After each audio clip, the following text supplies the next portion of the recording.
नमस्कार, आपके साथ मैं हूं समीर अब्बास। टीवी 9 भारतवर्ष की बेहद खास पेशकश में आपका स्वागत है। अपहरण, धर्मांतरण और निकाह, पाकिस्तान में हिंदू होना आखिर गुनाह क्यों हो गया है? आज इसी पर हम करेंगे बात। हिंदुस्तान और पाकिस्तान से बहुत खास मेहमान हमारे साथ इस पेशकश का हिस्सा होंगे। प्रिया और चंदा, नाम बहुत साधारण है, लेकिन इन दोनों मासूमों की कहानी बेहद असाधारण है। ये दोनों बेटियां भारत की नहीं बल्कि पाकिस्तान की हैं, लेकिन इनकी गलती यह है कि ये पाकिस्तान में एक हिंदू परिवार में पैदा हुई और इसीलिए अपहरण, जबरन धर्म परिवर्तन, धर्मांतरण, जबरन निकाह जैसे भीषण अन्याय का शिकार इन्हें बनना पड़ा। आज टीवी 9 भारतवर्ष के इस बेहद स्पेशल शो में हम चर्चा करेंगे कि कैसे पाकिस्तान में हिंदुओं के परिवारों को, उनकी बहू बेटियों को कट्टर ब्रिगेड टारगेट कर रही है। आपको सुनाएंगे उन हिंदू माता पिता की आवाज जो पाकिस्तानी हुक्मरानों से न्याय की गुहार लगा रहे हैं। अब यह शोषण पाकिस्तान से निकलकर अंतरराष्ट्रीय बिरादरी तक पहुंच चुका है और इसीलिए इस पर बात करना बहुत जरूरी है। तो प्रिया की ये छोटी सी कहानी हमने आपके सामने रखी। क्या गुजर रही होगी इस बच्ची पर कोई नहीं जानता। इसके परिवार वालों पर क्या गुजर रही है, इसका अंदाजा हम और आप बहुत आसानी से लगा सकते हैं। पाकिस्तान में हिंदू बच्ची के अपहरण का ये पूरा का पूरा मामला आखिर है क्या, ये जरा हम आपको बताते हैं। 3 साल से मासूम प्रिया कुमारी लापता है। इस बच्ची के बारे में कोई जानकारी नहीं मिल पा रही है। पिता का मुस्लिम शख्स पर अपहरण का आरोप सामने आया है। एक शख्स पर आरोप उन्होंने लगाया है कि उसने उनकी बेटी का अपहरण कर लिया। पिता और मां वीणा को 6 साल की अपनी मासूम बच्ची की तलाश है, लेकिन यह बच्ची अभी तक मिल नहीं पाई है। सिंध पुलिस बच्ची को ढूंढने में पूरी तरह से नाकामयाब रही है। धर्मांतरण गैंग किस तरह से पाकिस्तान में अपना काम कर रहा है, इसे लेकर लोग आक्रोशित हैं। पाकिस्तान में हिंदू संगठनों का प्रदर्शन भी इस केस के बाद सामने आया है और इसका नतीजा यह हुआ कि बच्ची की तलाश के लिए एक जांच कमेटी बनाई गई है, लेकिन अभी तक इस बच्ची का कुछ पता नहीं चल पाया है। एक बड़ी खबर आपको बता दें, पाकिस्तानी संसद में उठा प्रिया कुमारी के अपहरण का पूरा मामला। सांसद दानिश कुमार ने संसद में, पाकिस्तान की पार्लियामेंट में इस बाबत आवाज उठाई है। पाकिस्तान में हिंदू सुरक्षित नहीं है, प्रिया के परिवार को सरकार न्याय दे, ये दानिश की तरफ से डिमांड की गई है। पाकिस्तान की संसद में प्रिया का मामला उठाते हुए उन्होंने ये मांग की। तो देखिए, पाकिस्तान की पार्लियामेंट में भी इस मुद्दे को जोर शोर से उठाया गया है। जो अन्याय, जो नाइंसाफी हो रही है, उसके खिलाफ आवाज बुलंद हो रही है। हमारे साथ कुछ बहुत खास मेहमान हमारे स्टूडियो में मौजूद हैं। दीपक वोरा साहब, फॉर्मर डिप्लोमेट, राजकुमार शास्त्री जी, हिंदू धर्मगुरु, मौलाना साजिद रशीदी, अध्यक्ष ऑल इंडिया इमाम एसोसिएशन के, और सीमा हैदर जो कि पाकिस्तान से भारत आई हैं और पाकिस्तान में हिंदुओं पर जुल्म सितम की बात वो भी करती हैं, वो भी हमारे साथ मौजूद हैं। और डॉक्टर इरशाद अहमद खान साहब, नेता हैं पीएमएलएन के, पाकिस्तान की रूलिंग पार्टी के, वो हमारे साथ मौजूद हैं। इसके अलावा राजकुमार अनुपानी उर्फ राजूमल जो कि प्रिया के पिता हैं, वो हमारे साथ पाकिस्तान के सिंध से जुड़ रही हैं। प्रिया की मां वीणा भी हमारे साथ जुड़ रही हैं पाकिस्तान के सिंध से ही। सबसे पहले सीमा हैदर, क्योंकि आप खुद पाकिस्तान से आई हैं, आप जानती हैं कि वहां पर माइनॉरिटी कम्युनिटी के साथ ट्रीटमेंट कैसा किया जाता है। ये जो मासूम बच्ची है प्रिया, जिसकी कहानी हमने आपको दिखाई, क्या आप कहना चाहेंगी इसे लेकर, और क्या पाकिस्तान के अंदर ये आम बात है?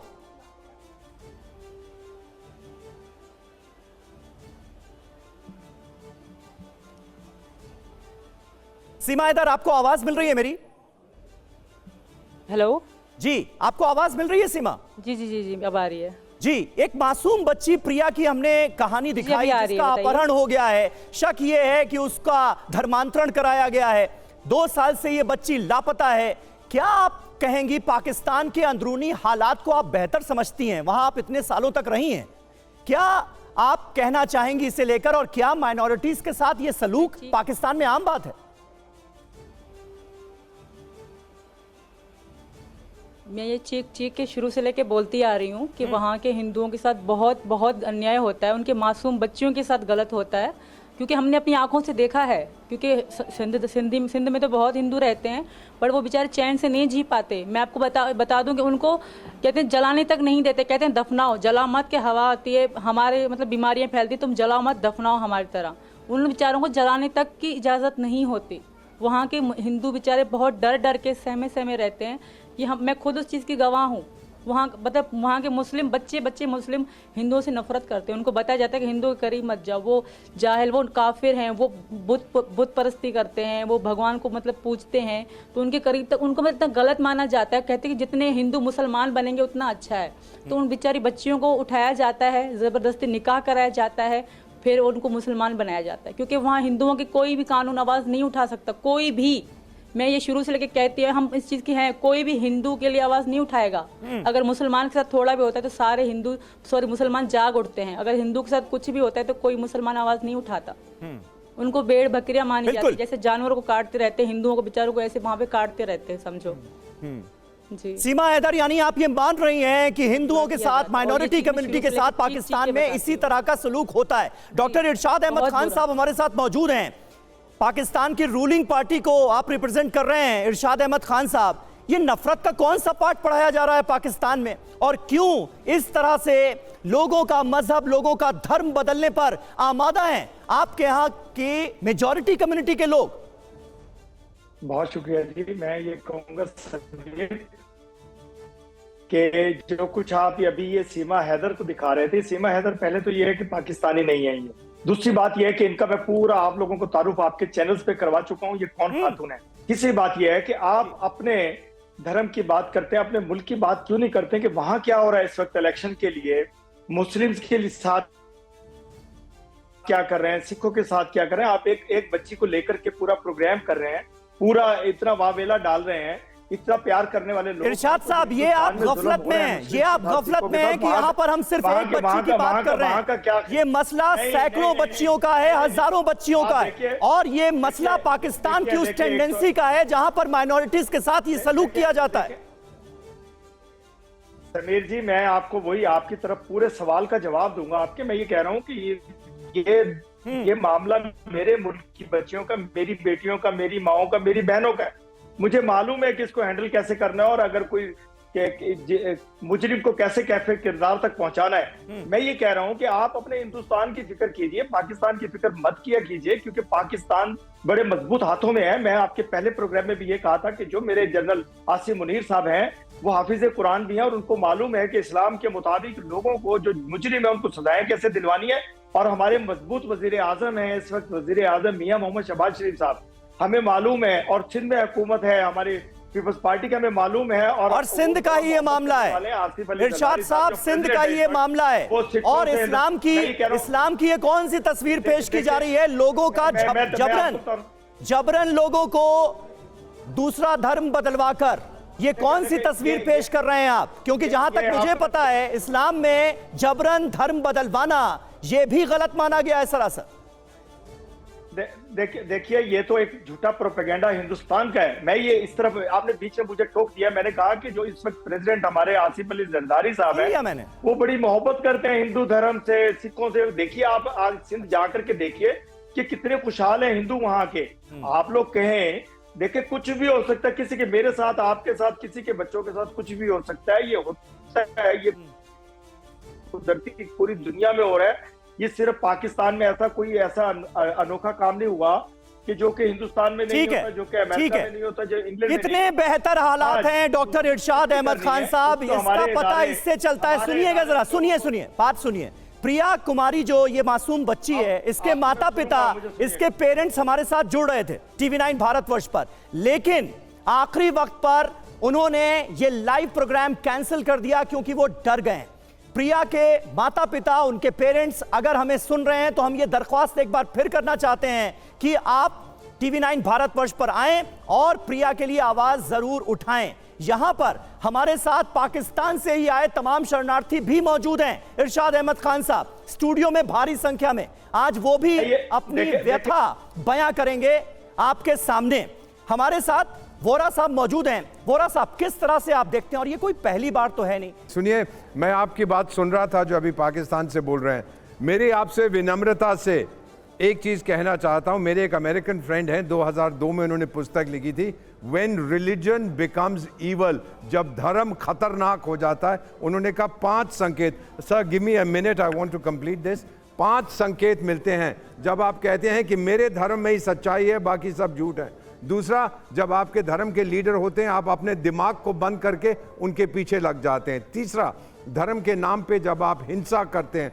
चौथा, जब आप स्वीकार नहीं करते कि कहीं और भी सच्चाई हो सकती है। और पांचवा, जब इतिहास में एक समय जिसको किसी ने नहीं देखा, आप उसकी बात करते हैं। ये 5 संकेत मुझे आपके देश में नजर आ रहे हैं।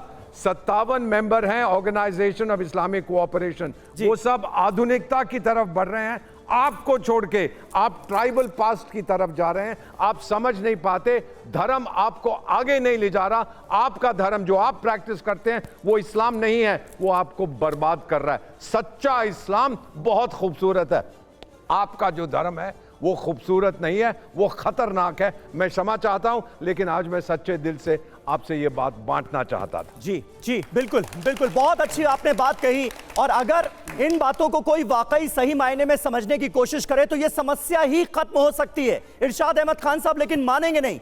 चंदा ये दूसरी मासूम बच्ची है जिसका जबरन धर्म परिवर्तन कराया गया। 12 अगस्त 2022 को 4 मुस्लिम लड़कों ने इसका अपहरण किया, जबरन धर्म परिवर्तन कर इसकी शादी कर दी गई। घर वालों ने धर्म परिवर्तन और अपहरण की शिकायत दर्ज कराई। 1 महीने तक पुलिस ने कोई कार्रवाई नहीं की। 1 महीने तक पुलिस वाले सोते रहे। घर वालों ने पुलिस के खिलाफ प्रदर्शन किया। 2 महीने बाद पुलिस ने चंदा को कोर्ट में पेश किया। कोर्ट ने चंदा को मां बाप के पास जाने की इजाजत नहीं दी। यह रुख था अदालत का चंदा के इस पूरे मामले पर, जो कि आपको हैरान करके रख देगा।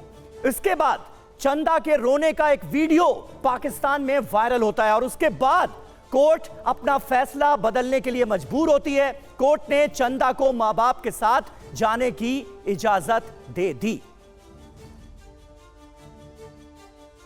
1.5 साल चंदा को गए, अगवा हुई है चंदा। 1.5 साल हो गया है, लेकिन कुछ भी पता नहीं है। पता नहीं मार दिया, पता नहीं जिंदा है। उसकी अभी 16 साल मेडिकल में आई थी, अभी 17 साल की हो गई होगी। 1.5 साल हो गया है, तो फिर कुछ भी पता नहीं है चंदा कहाँ है कहाँ नहीं है, हमारे कुछ भी पता नहीं है। तो देखिए चंदा का ये पूरा का पूरा मामला, अगर आप इन तरह के तमाम मामलों पर गौर करेंगे तो आपको लगेगा कि यह समस्या कितनी बड़ी है। सीमा, ये कोई 1-2 मामलों की तो बात है नहीं। पाकिस्तान में तो इस तरह के केसेस की एक लंबी फहरिस्त नजर आती है। आप जब पाकिस्तान में थी तो आपकी नजरों से इस तरह के मामले कितने गुजरे?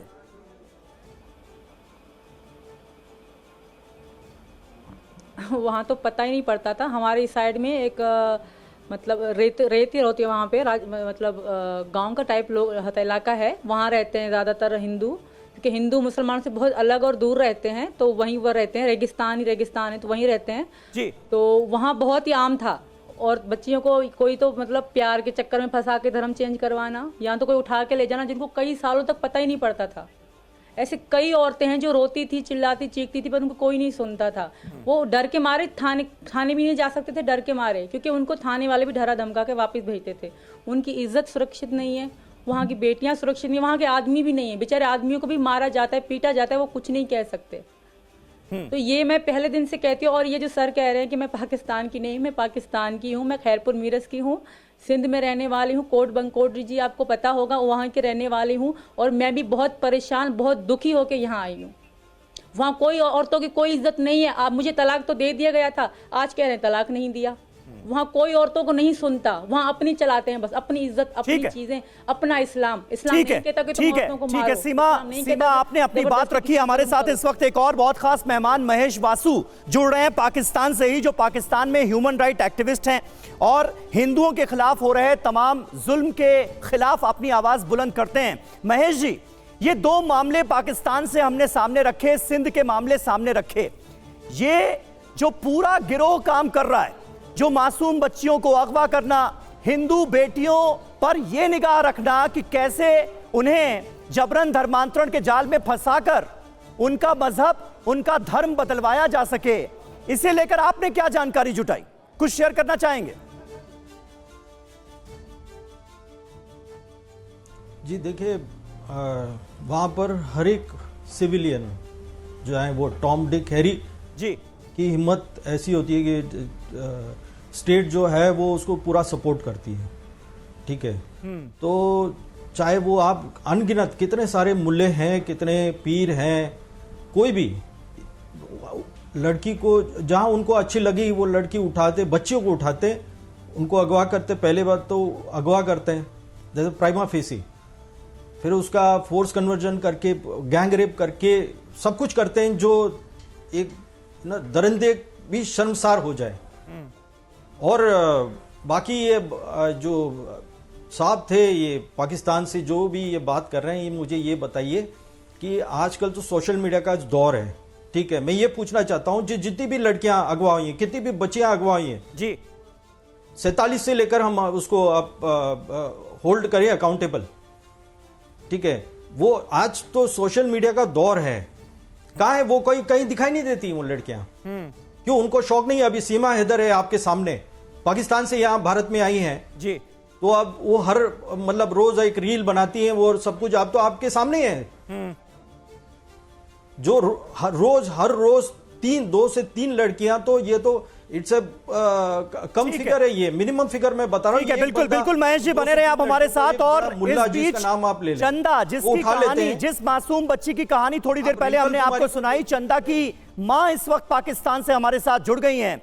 मैं आपसे जानना चाहूंगा कि चंदा का जिन लोगों ने अपहरण किया, जिन लोगों ने चंदा को किडनैप किया, उनका मोटिव क्या था? आप लोगों को यह क्लियर हो पाया? जो जांच एजेंसीज थी वहां पर, जो पुलिस वाले थे, उन्होंने कुछ बताया?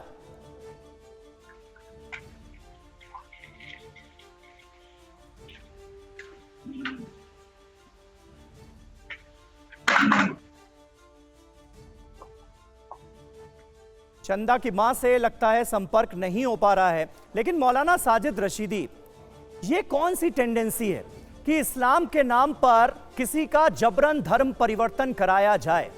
जो कुरान को नहीं मानता वो मुसलमान कैसा, चाहे वो सऊदी अरब में बैठा है या किसी भी मुल्क में बैठा है या पाकिस्तान में बैठा है, अगर वो कुरान को नहीं मानता तो फिर वो मुसलमान है ही नहीं, मैं मुसलमान ही नहीं मानता उसको। लेना और वो देना कोई काम इसलिए है करता क्योंकि इस्लाम के नाम पर ही सबको जायज ठहरा दिया जाता है। वहां पर जो मौलवी उलेमा बैठे हैं वो फिर जायज ठहरा देते हैं कि हाँ भाई ये तो धर्म परिवर्तन हो गया, अब वो लड़की हो गई मुसलमान। अगर कोई मौलवी जबरदस्ती लड़की को इस्लाम कबूल करवा के निकाह करता है, वो भी नाजायज कर रहा है, नाजायज कर रहा है, वो भी हराम कर रहा है, गुनाह कर रहा है। इस्लाम तो ये है। अगर कोई आदमी चाहे वो मौलवी है, इसमें मुलव्वस है, मैं साफ तौर से कहता हूं बिल्कुल वो गुनाह कर रहा है, नाजायज कर रहा है, हराम कर रहा है। लेकिन सवाल ये है कि इस्लाम से इसका क्यों जोड़ा जाता है? मुसलमान के अमल को इस्लाम से नहीं जोड़ना चाहिए।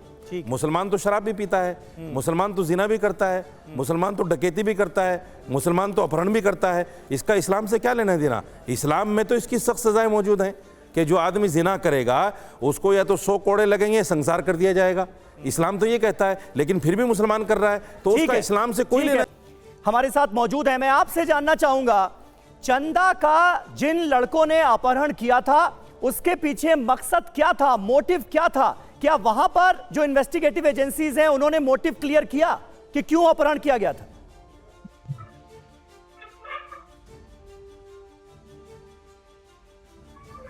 हेलो जी, आप अपना एक बार नाम बता दीजिए। हेलो जी, मेरा नाम अमरी है। मेरी लड़की काम पे जाती थी, उधर से अगवा हो गई। फिर हिंदू सिंध वाले ने मेरे को पाजियाब करा के दी, फिर नदारा रामन में रखवाई। हमारे को कोई पता नहीं है कहाँ गई, मार दी, क्या करा क्या नहीं करा, कुछ बोल भी नहीं सकते।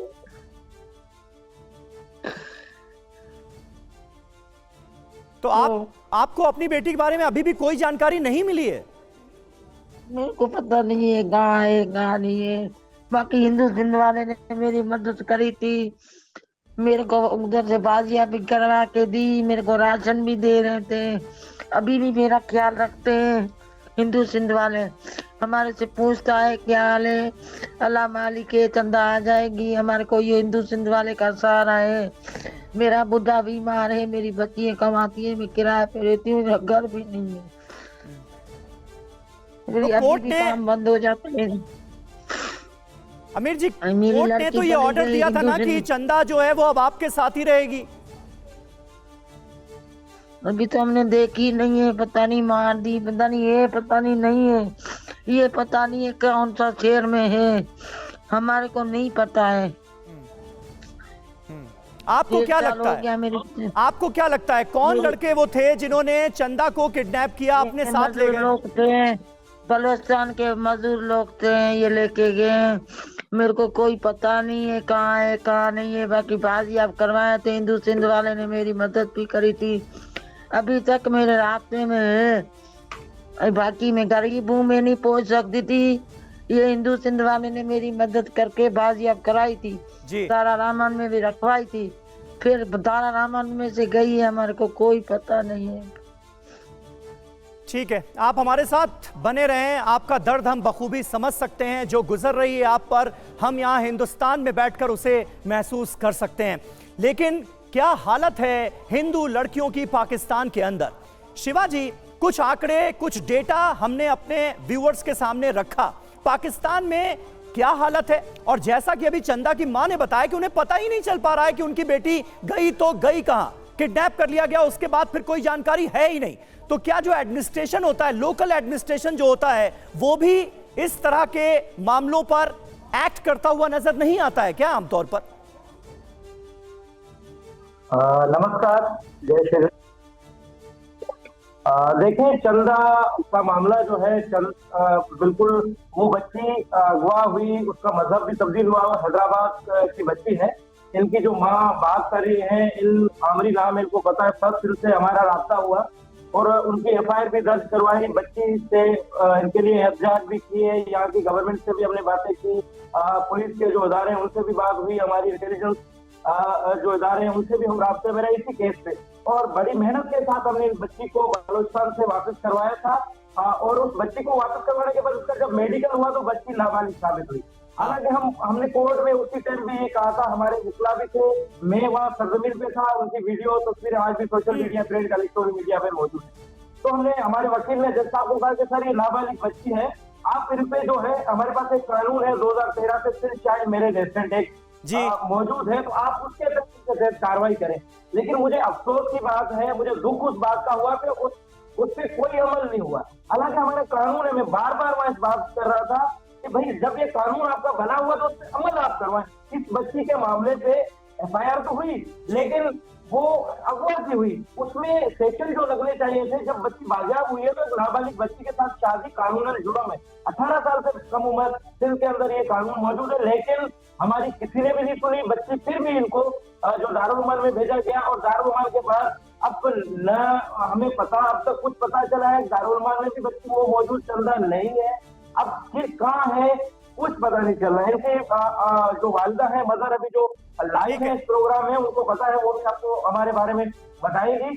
तो अब ये जो बार बार मुझसे भी अभी रास्ते में है कि कुछ करें, लेकिन अब ये कि बच्ची का बिल्कुल, यानी पता ये चल जाता है कि किडनैपर्स कौन है, किन लड़कों ने अगवा किया, उनका मकसद क्या था, कोर्ट का ऑर्डर भी आ जाता है, लेकिन उसके बावजूद भी लड़की अपने घर नहीं पहुंच पाती। हमारे साथ एपी सिंह भी मौजूद हैं, सीमा हैदर के वकील हैं। सिंह साहब, बतौर लॉयर इस तरह के केसेस को आप कैसे देखते हैं, और ये जो हीला हवाली है पाकिस्तान के एडमिनिस्ट्रेशन में, वहां की अदालतों के रुख में नजर आ रही है, इससे आप कैसे देखेंगे? नहीं, देखिए, लगातार जो 14 अगस्त विभाजन की विभीषिका हुई, इस देश के लिए दुखद था। राजनीतिक सत्ता लोलुपता के लिए विभाजन की विभीषिका को झेला, और वो विभीषिका आज भी जिन लोगों ने पाकिस्तान चुन लिया था, जो हिंदू फैमिलीज थी जिन्होंने किसी तरह से पाकिस्तान चुन लिया, ना उनकी वहाँ प्रॉपर्टी सुरक्षित है, ना उनका वहाँ धर्म सुरक्षित है, ना उनका धन सुरक्षित है, ना उनकी इज्जत सुरक्षित है, ना उनके लोग सुरक्षित हैं। वहाँ बचपन में बच्चियों का अपहरण किया जाता है, निकाह किया जाता है, धर्मांतरण कराया जाता है, बच्चे पैदा किए जाते हैं और उसके बाद फुटपाथ पर छोड़ दिया जाता है, अनाथ बना के छोड़ दिया जाता है। क्या गुजरती है, क्या जिंदगी बीतती है, कैसे उस देश में रह पाते हैं, किस तरह से लोग पाते हैं। आपके सामने बैठे हैं पाकिस्तान से आए हुए शरणार्थी, उनका दर्द देखिए, उनका भारत सरकार ने उनके दर्द पर मरहम लगाने का काम बिल्कुल, किया। शरणार्थी भी बैठे हैं और पाकिस्तान के हुक्मरानों को रिप्रेजेंट करने वाले भी बैठे हैं, पीएमएलएन के बड़े नेता जिनकी सरकार है इस वक्त। राजकुमार शास्त्री जी, दिक्कत कहां पर है, या फिर जो बेसिक कैरेक्टर है पाकिस्तान का उसी में फ्लॉ है? जी देखिए समीर जी, बहुत सारी विचारणीय बातें हैं। 1947 में जब भारत का विभाजन हुआ, वह हिंदू और मुस्लिम दो पक्षों के बीच में हुआ। भारत भी 1947 में स्वतंत्र हुआ और पाकिस्तान का गठन हुआ जी। भारत ने अपने धर्म को नहीं त्यागा, लेकिन पाकिस्तान ने किसी भी स्थिति में धर्म को जीवित रहने लायक नहीं छोड़ा। आज स्थिति यह है कि भारत पूरे विश्व में अपना एक स्थान, महत्वपूर्ण स्थान रखता है, लेकिन पाकिस्तान की स्थिति है कि 1 किलो आटा खरीदने के लिए भी वहां की जनता महंगाई से त्रसित हो रही है। क्योंकि जो व्यक्ति अपने धर्म को त्याग देता है, चाहे वह देश हो चाहे वह व्यक्ति हो, उसका पतन होना स्वाभाविक रूप से निश्चित हो जाता है। किसी भी प्रकार से धर्म का संरक्षण पाकिस्तान में नहीं है, लेकिन भारत में आदरणीय मोदी जी ने धर्म की रक्षा के लिए मंदिर प्रकोष्ठ का निर्माण किया और कर्नल सिंह को उसका अध्यक्ष बनाया, जिससे धर्म को किसी प्रकार की क्षति ना हो। आप देखिए शास्त्र में जहां पर पाकिस्तान चाहे मुस्लिम पूरे इस्लाम की बात करते हैं, उसमें विस्तारवाद की बात है। वो जो जितनी ज़्यादा शादियां कर लेता है, जितने ज़्यादा बच्चे पैदा कर देता है, वही उसमें श्रेष्ठ माना जाता है।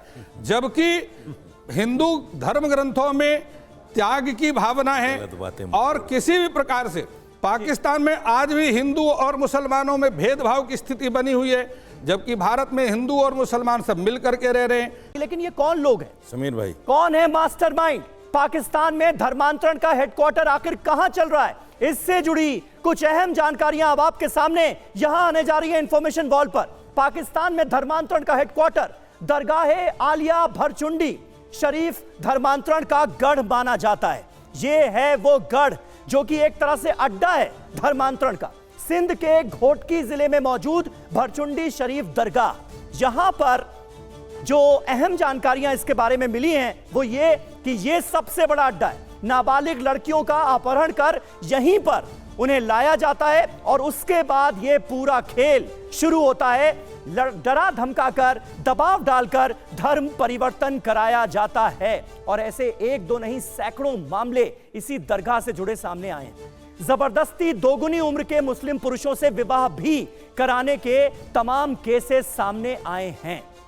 तो यहां पर बैठकर यह धर्मांतरण का पूरा रैकेट चलाया जा रहा है और ऐसे अड्डे न जाने कितने और कहां कहां पर होंगे। कौन चला रहा है धर्मांतरण का यह अड्डा? उस शख्स का नाम जानते हैं? मियां मिट्ठू, खुद को मौलाना कहता है।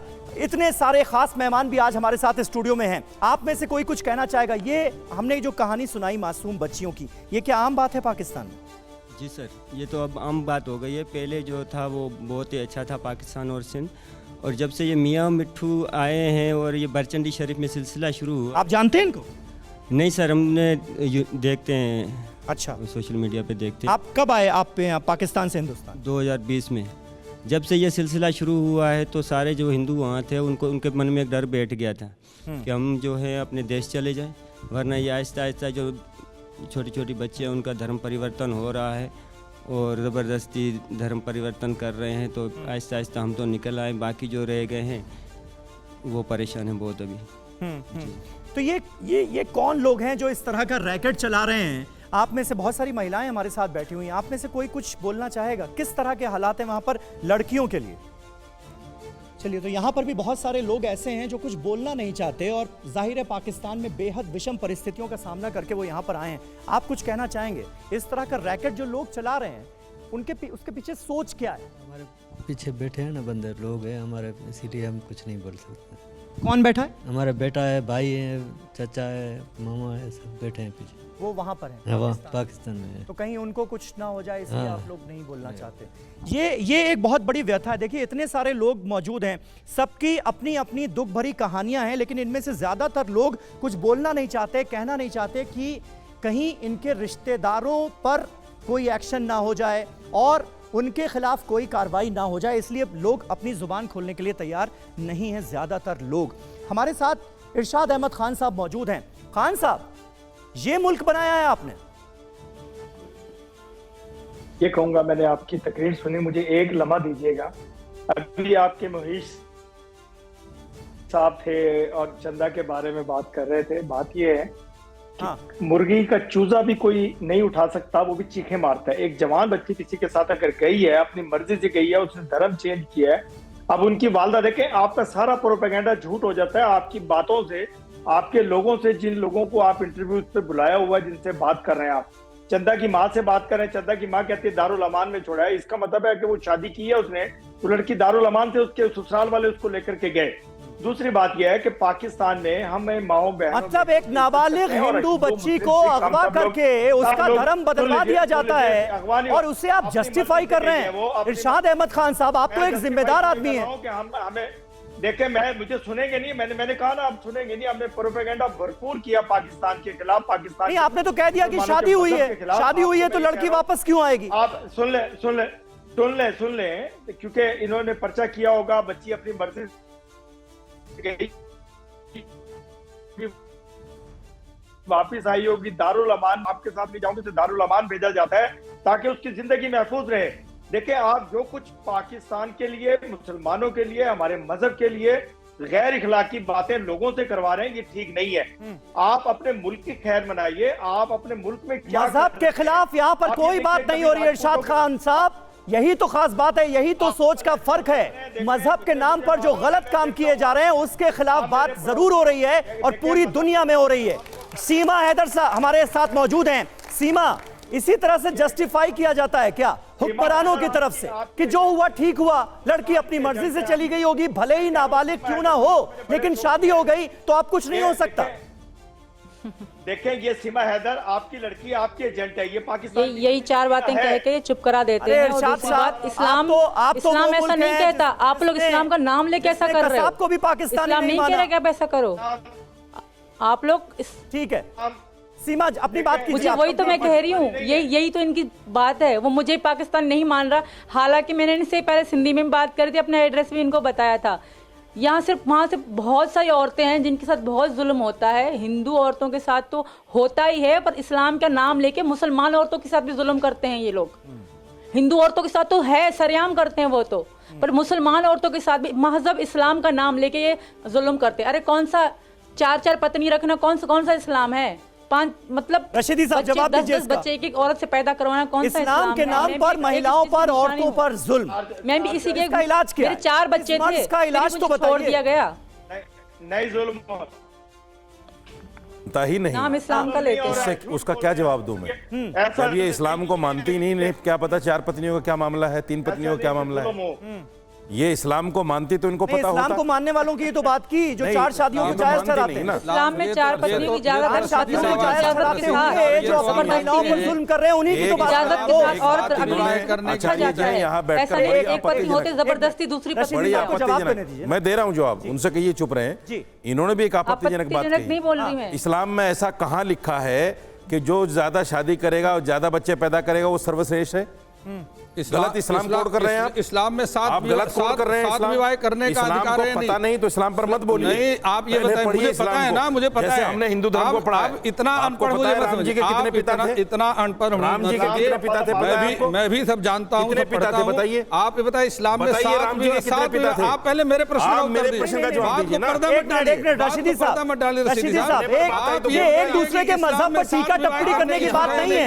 मजहब के नाम पर जो गलत हो रहा है, मजहब के नाम पर जो गलत हो रहा है उसके खिलाफ बात करने का मौका है। थोड़ा सा आप कुछ ऐड करना चाहेंगे? मैं हिंदू धर्म का इलाज क्या, मैं तो इलाज जानना चाह रहा हूं। ऐसा कोई नियम नहीं है। 10 मर्दों के साथ संबंध बनाए। जब 3 तलाक की बात हो गई, जब 3 तलाक की बात हो गई, हो गया। ऐसा इस्लाम में कोई इस्लाम की व्याख्या अपने हिसाब से मत करें। सर्वश्रेष्ठ औरतों का नाम गिनवाओ जिन्होंने 10 मर्दों के साथ संबंध बनाए। व्याख्या अपने हिसाब से रशीदी जी मत करिए। फिर भी देवी है। धर्म की व्याख्या धर्म के हिसाब से देखिए, जो चर्चा का मुद्दा है उसमें भटकिए मत। शास्त्री साहब एक मिनट, गौरव साहब बैठे हैं इतने सीनियर। सर्व धर्म सम्मान होते हैं, एक जैसे होते हैं, कोई सुपीरियर नहीं, कोई इंफीरियर नहीं। आप लोग जो पाकिस्तान में बैठे हैं, इसको स्वीकार कर लीजिएगा। देखिए आपकी कठिनाइयां दूर हो जाएंगी। आपकी कठिनाई धर्म नहीं है, आपकी कठिनाई गरीबी है, महंगाई है, आपकी कठिनाई जंग हो रहा है वहां पर वो है, उससे निपटिए। धर्म में आपको सोल्यूशन नहीं मिलेगा सर। बिल्कुल बिल्कुल सही बात है। और धर्म का मुलम्मा चढ़ाकर हर गलत को जायज ठहराने की ये जो टेंडेंसी है ना, ये सबसे बड़ी वजह है। यहां पर किसी धर्म के खिलाफ बात नहीं हो रही है, यहां पर बेटियों को इंसाफ दिलाने की बात हो रही है।